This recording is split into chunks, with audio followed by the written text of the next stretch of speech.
Hi, I'm Jack McKinney from the National Scouting Museum. We're here in Dallas, Texas to visit a museum at one of the area's oldest scout camps. Located about 11 miles south of downtown Dallas, this Circle 10 Council camp has served millions of scouts. The museum is a great example of the preservation of local scouting history. My friend Bob Reitz is an Eagle Scout and worked as a staff member at Camp Wisdom in the 1960s. He has served as the museum's curator since its founding in 2001. Bob, can you tell us a little bit about the history of Camp Wisdom? Camp Wisdom was named after John Shelby Wisdom, who bought this property in 1901. He realized that scouts needed a permanent place to do all the scouting activities we do in the out of doors. Camp Wisdom started in 1923.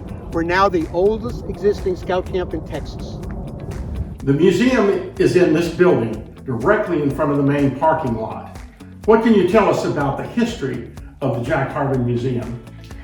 The museum was named after Jack Harbin, a longtime supporter of Circle 10 Council. He was in charge of the Circle 10 Council Foundation for 29 years, received his Eagle Scout Award in 1931, his National Distinguished Eagle Scout Award in 1972. In his business life, when he retired, he was the CEO of Halliburton & Company, the largest oil field supplier in the world. Well, let's go check out what's inside. Let us do that. Here's a portrait of John Shelby Wisdom, always known by Scouts as Daddy Wisdom.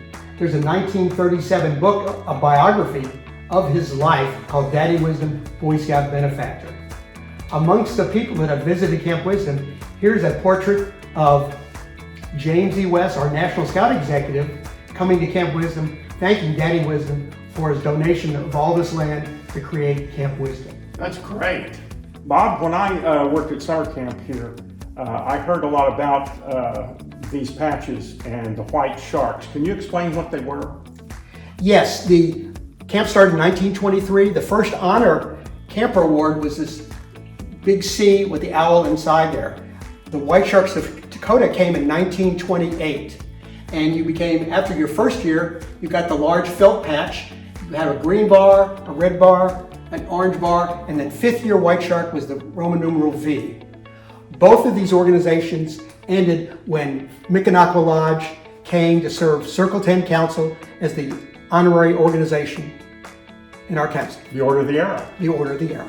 On my right here is the book Where Character is Caught, The History of Circle 10 Council, written by Dave Scott in 2013, researched right here in the museum.